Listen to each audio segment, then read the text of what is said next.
Hey, this is Brian Grell of Garage Woodworks. In this video I'm going to show you how to make an indent detail that you see on a lot of Greene Greene style furniture. It's very easy to make, and all you need to do is make one simple to build jig. I got the idea for the jig from a book by Darryl Pert. It's Greene Greene Design Elements for the Workshop. If you don't own this book and you're into Greene Greene style furniture, I highly recommend it.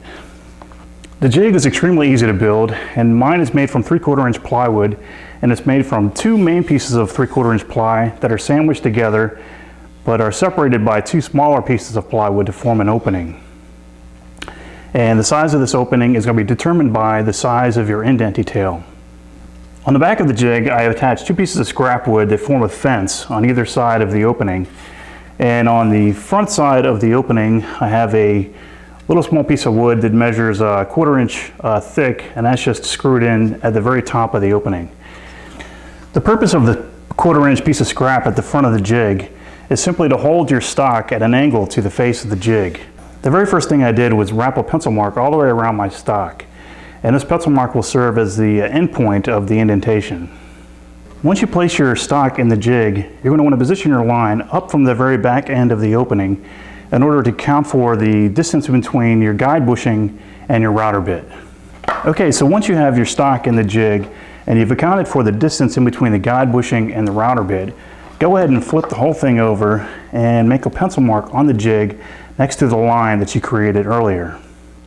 This way, when you go to make another indentation on another face of the same piece of stock, you can more easily line up the stock inside the jig. Okay, so the next thing you want to do is go ahead and clamp the jig with the workpiece inside of a vise. Okay, so what you're going to do before you start making passes is push the router all the way back and plunge all the way down.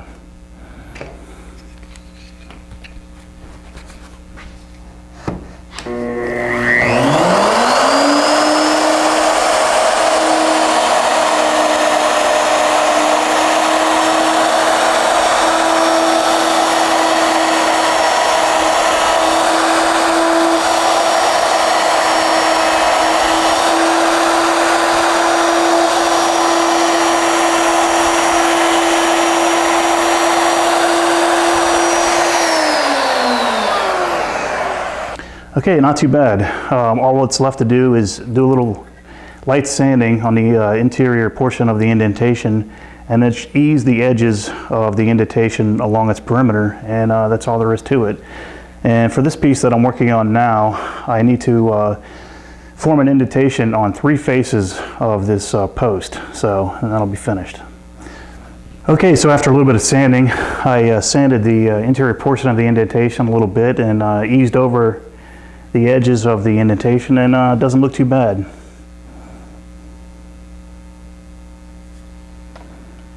Okay, so this project that I'm working on is a Greene Greene style raised dog bowl holder, and it's almost hard to say that with a straight face, but that's actually what it is.